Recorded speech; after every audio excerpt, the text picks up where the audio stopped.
Assalomu alaykum aziz tomoshabinlar. Bugun siz bilan juda muhim mavzuni batafsil muhokama qilamiz. Ayniqsa nafaqaxo'rlarimiz va nafaqaga chiqish arafasida turgan yurtdoshlarimiz uchun bu og'riqli bo'lishi mumkin.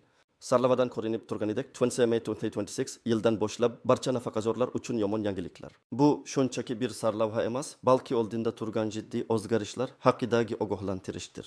Bu ma'lumot har biringiz uchun hayotiy ahamiyatga ega. Shuning uchun diqqat bilan eshitishingizni so'rayman.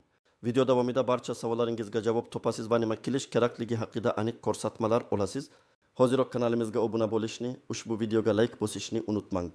Bu bizning mehnatimizni qadrlashingiz va muhim ma'lumot ko'proq odamlarga yetib borishiga yordam berishingizni bildiradi. Core of the problem. Keling avvalo muammoning mohiyatiga chuqurroq nazar tashlaylik. So'sh avvallari nafaqalar tizimi qanday ishlardi va endi nima o'zgarmoqda? Bilamizki mamlakatimizda nafaqalar tizimi uzoq yillar davomida ma'lum qoidalar va tamoyillar asosida faoliyat yuritgan. Asosan nafaqalar ikki yo'nalish bo'yicha hisoblanar edi: to'plangan ish staji va ish haqi miqdori. Ya'ni inson qancha uzoq muddat ishlagan bo'lsa va ish haqi qancha yuqori bo'lgan bo'lsa, uning nafaqasi ham shuncha yuqori bo'lishiga umid qilishi mumkin edi. Bu tizim juda tushunarli va ko'pchilik uchun bashoratli edi.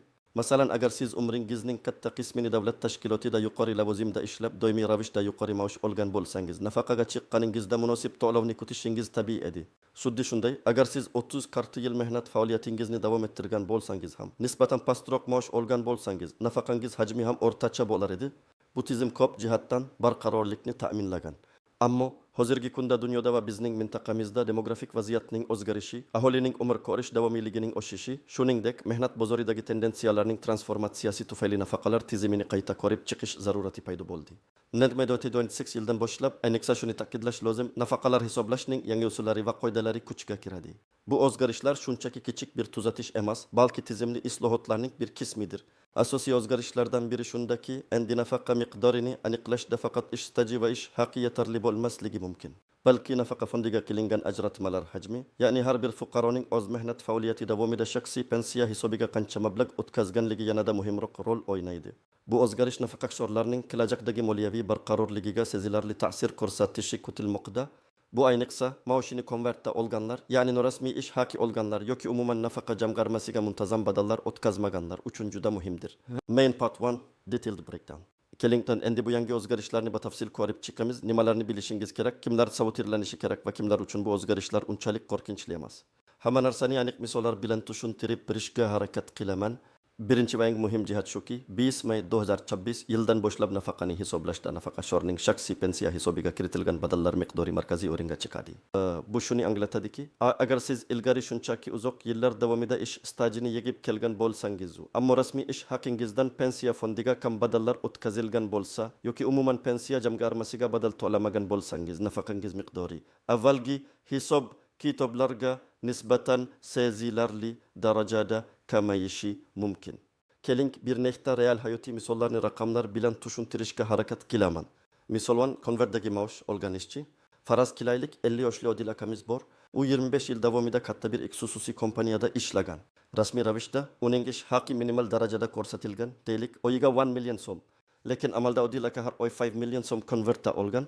7 yil davomida u muntazam ravishda ish stajini yig'gan. Lekin pensiya fondiga faqatgina 1 million so'mlik rasmiy maoshdan kelib chiqqan holda badallar o'tkazilgan.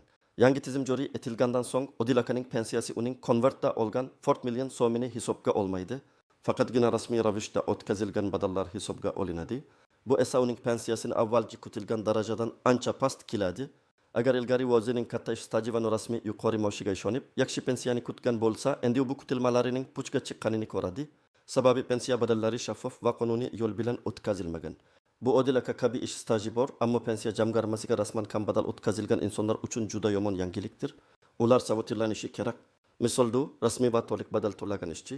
Endi 55 yoshli Gulnora opamizni olaylik. U 30 yil davomida davlat tashkilotida buxgalter bo'lib ishlagan. Uning ish haqi har doim rasmiy bo'lgan va har oy maoshining ma'lum foizi, ya'ni qonuniy belgilangan miqdorda pensiya fondiga o'tkazib borilgan. Gulnora opaning ish haqi deylik 3 million so'm bo'lgan va bu summadan barcha badallar muntazam ravishda to'langan. Yangi tizim joriy etilganida Gulnora opaning pensiyasi deyarli o'zgarishsiz qoladi, chunki uning pensiya jamg'armasiga qilingan badallari to'liq va rasmiy bo'lgan. Aslida yangi tizim uning foydasiga ham ishlashi mumkin, chunki to'plangan mablag'lar indeksatsiya qilinishi va ko'payishi mumkin. Shuning uchun Gulnora opa bir rasmiy ishlaydigan barcha soliqlarni va pensiya badallarini o'z vaqtida va to'liq to'laydigan insonlar uchun xavotirlanishga sabab yo'q. Ular aksincha kelajakda yanada barqaror pensiya ta'minotiga ega bo'lishlari mumkin. Misol uchun, xususiy tadbirkorlar va o'zini o'zi band kelgan shaxslar. Aytaylik 48 yoshli Jamshid akamiz bor.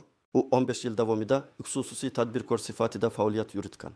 Dastlabki yillarda u pensiya fondiga badal to'lashga unchalik e'tibor bermagan, faqatgina so'nggi pensiyada yilda muntazam ravishda minimal badallar to'lab kelgan.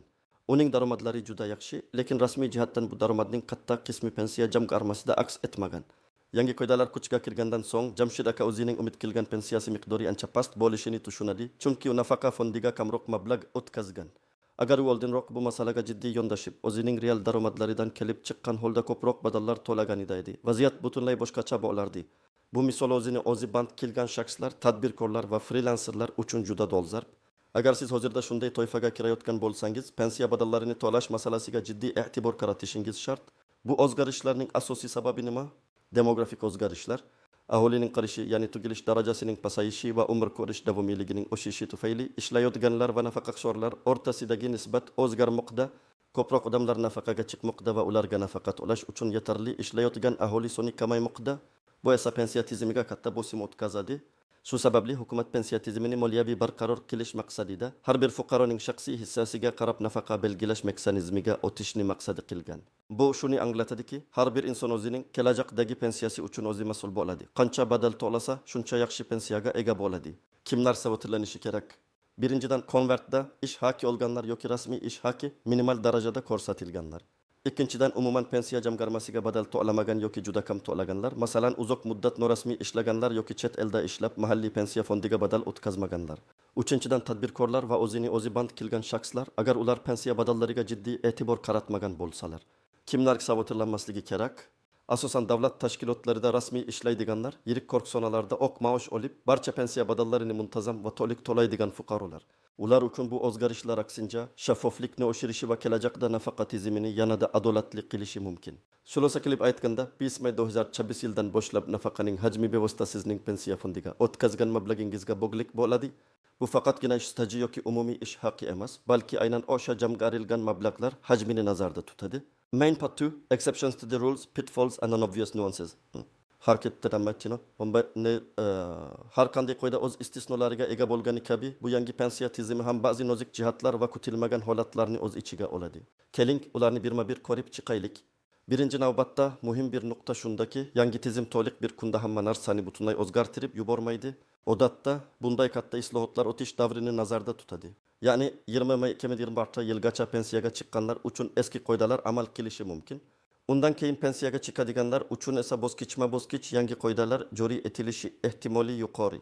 Shuning uchun pensiyaga chiqish yoshiga yaqinlashayotganlar ayniqsa diqqatli bo'lishlari kerak. Hukumat bu o'tish davrida odamlarning huquqlarini maksimal darajada himoya qilishga harakat qiladi, ammo shunga qaramay xavfsizlik choralarini ko'rish zarur. Ikkinchi muhim jihat, bu davlat tomonidan beriladigan minimal kafolatlar.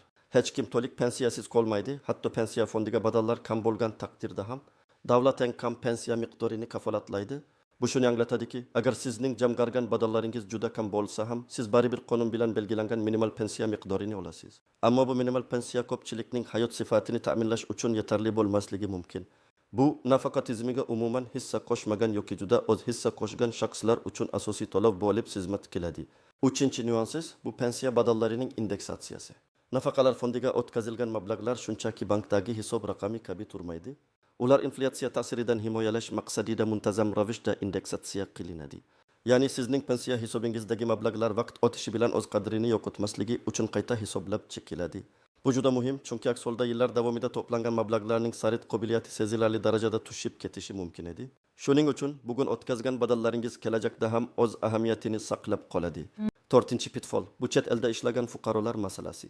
Agar siz chet elda ishlagan bo'lsangiz va o'sha yerda pensiya badallari to'lagan bo'lsangiz, bu badallar bizning mahalliy pensiya fondimizda aks etmaydi. Ba'zi davlatlar o'rtasida pensiya sohasida xalqaro shartnomalar mavjud bo'lib, u orqali stajlar o'zaro tan olinishi mumkin. Ammo bu har doim ham shunday emas va shartnomalar har bir davlat bilan imzolanmagan. Shuning uchun chet elda ishlaganlar o'zlarining pensiya ta'minoti masalasini aniqlashtirishlari va zarur bo'lsa, mahalliy pensiya fondiga qo'shimcha badallar to'lash imkoniyatini ko'rib chiqishlari kerak. Aks holda O'zbekistonga qaytganda ularning pensiya hisobida yetarli badallar bo'lmasligi sababli nafaqa miqdori kutilganidan ancha past bo'lishi mumkin. 5-noaniq nuqta bu to'lanmagan badallar uchun kechiktirilgan penaltilar. Agar siz ilgari tadbirkor sifatida faoliyat yuritgan bo'lsangiz va pensiya jamg'armasiga badallarni to'lashni unutgan yoki qasddan to'lamagan bo'lsangiz, bu o'zgarishlar siz uchun yanada jiddiy oqibatlarga olib kelishi mumkin. Pensiya fondi sizdan to'lanmagan badallarni, shuningdek, ular uchun hisoblangan penaltilar va foizlarni undirishga haqli bo'ladi. Bu esa kelajakda moliyaviy muammolarga olib kelishi mumkin. Bunday qarzlar bo'lsa, ularni tezroq bartaraf eting. Bu katta muammolarning oldini oladi. 6-nuansiz, bu pensiya ta'minotining shaxsiy javobgarligi. Yangi tizim shuni ko'rsatadiki, davlat endi faqat minimal darajani kafolatlaydi, qolgan hamma narsa sizning shaxsiy ishtirokingizga bog'liq. Bu shaxsiy jamg'armalar qo'shimcha pensiya sug'urtasi yoki boshqa investitsiya usullari orqali kelajagingizni ta'minlash haqida o'ylash uchun jiddiy sababdir. Faqatgina davlat pensiyasiga umid qilish yetarli bo'lmasligi mumkin, ayniqsa hayotingizning kechqurunda munosib turmush darajasini saqlab qolishni istasangiz. Bu nozik jihatlarni tushunish sizga vaziyatni to'g'ri baholashga va kelajakka oid moliyaviy rejalaringizni qayta ko'rib chiqishga yordam beradi. Unutmangki, har bir holat individualdir va agar sizda aniq savollar bo'lsa, mutaxassisga murojaat qilish eng to'g'ri yo'l bo'ladi. Practical advice. Endi eng muhim qismga o'tamiz. Nima qilish kerak? Vaziyatni tushunib oldik, endi aniq qadamlarga o'tamiz. Men sizga hoziroq amalga oshirishingiz mumkin bo'lgan aniq ko'rsatmalar beraman. Birinchi qadam, shaxsiy pensiya hisobingiz holatini tekshiring. Bu eng birinchi va muhim qadamdir. Pensiya hisobingizda qancha mablag' to'planganini va sizning nomingizga qancha badallar o'tkazilganini aniq bilishingiz kerak. Qayerga borish kerak? Pensiya jamg'armasining hududiy bo'limlariga murojaat qiling yoki Yagona interaktiv davlat xizmatlari portali my.gov.uz yoxud pensiya jamg'armasining rasmiy veb-sayti orqali shaxsiy kabinetingizga kirib, pensiya badallaringiz tarixini tekshirishingiz mumkin. Qanday hujjatlar kerak? Shaxsingizni tasdiqlovchi hujjat, pasport. Onlayn tizimlardan foydalansangiz, elektron imzo yoki ID karta talab qilinishi mumkin. Nimani so'rash kerak? Pensiya jamg'armasi hisobidan o'zingizning pensiya badallaringiz tarixi bo'yicha to'liq ma'lumot berishni so'rang. Unda har bir badalning miqdori va sanasi ko'rsatilgan bo'lishi kerak. Bu ma'lumotlar kelajakdagi pensiyangizni hisoblash uchun asos bo'ladi. Ikkinchi qadam, aniqlanmagan yoki kam badallar bo'yicha tushuntirish oling. Agar pensiya hisobingizda kutilganidan kamroq mablag' yoki umuman badallar aks etmaganini aniqlasangiz, sababini o'rganishingiz shart. Qayerga borish kerak? Avvalo siz ishlagan tashkilotning buxgalteriya bo'limiga murojaat qiling. Ular sizning ish haqingizdan pensiya fondiga qancha mablag' o'tkazganliklari haqida ma'lumot berishi shart. Agar tashkilot ma'lumot bera olmasa yoki kamchiliklar aniqlansa, pensiya jamg'armasiga murojaat qiling. Nimani so'rash kerak? Nima uchun hisobingizga badallar to'liq o'tmaganligi sababini aniqlashni so'rang. Bu yerda ish beruvchining statusi, texnik nosozlik yoki boshqa sabablar bo'lishi mumkinligini tushuntirishlari kerak.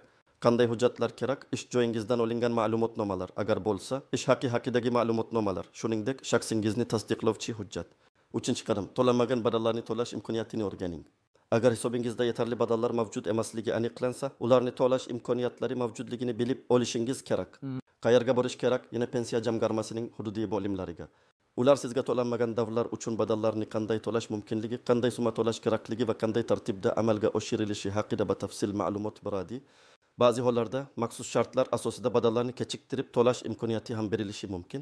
Qanday hujjatlar kerak? Yuqorida aytilgan ma'lumotnomalar, shaxsingizni tasdiqlovchi hujjat, shuningdek pensiya jamg'armasidan olingan mavjud qarzlar haqidagi ma'lumot. Nimani yozish kerak? To'lanmagan badallarni ixtiyoriy ravishda to'lash bo'yicha ariza yozishingiz kerak bo'ladi. Bu arizada qaysi davlar uchun qanday miqdorda badal to'lamoqchi ekanligingizni ko'rsatasiz. 4-qadam, agar siz tadbirkor yoki o'zini o'zi band qilgan shaxs bo'lsangiz, sizning holatingizda pensiya badallarini o'zingiz to'lashingiz shart. Nima qilish kerak? Doimiy ravishda muntazam badallarni belgilangan tartibda va miqdorda pensiya jamg'armasiga o'tkazib boring. Daromadingizdan kelib chiqqan holda eng kam badal miqdoridan ko'proq to'lash imkoniyatini ko'rib chiqing. Bu kelajakda pensiyangiz miqdorini sezilarli darajada oshiradi. Qayerga borish kerak? Soliq inspeksiyasi yoki pensiya jamg'armasining bo'limlariga murojaat qilib, tadbirkorlar uchun pensiya badallarini to'lash tartibi haqida batafsil ma'lumot oling. Qanday hujjatlar kerak? Yakka tartibdagi tadbirkorlik guvohnomasi, shaxsingizni tasdiqlovchi hujjat. Nimani yozish kerak? Pensiya jamg'armasiga badal to'lash bo'yicha arizalar yoki to'lov topshiriqnomalari to'ldirish kerak bo'ladi. 5-qadam, yuridik maslahat oling. Agar vaziyatingiz murakkab bo'lsa, masalan, masalan, ish beruvchingiz badallarni to'lamaganligi aniqlansa va u buni tan olmasa yoki boshqa huquqiy muammolar yuzaga kelsa, yuridik maslahat olishdan tortinmang. Kimga murojaat qilish kerak? Huquqshunos yoki pensiya huquqi bo'yicha ixtisoslashgan advokatga. Ular sizning huquqlaringizni himoya qilishda va to'g'ri yo'l ko'rsatishda yordam beradi.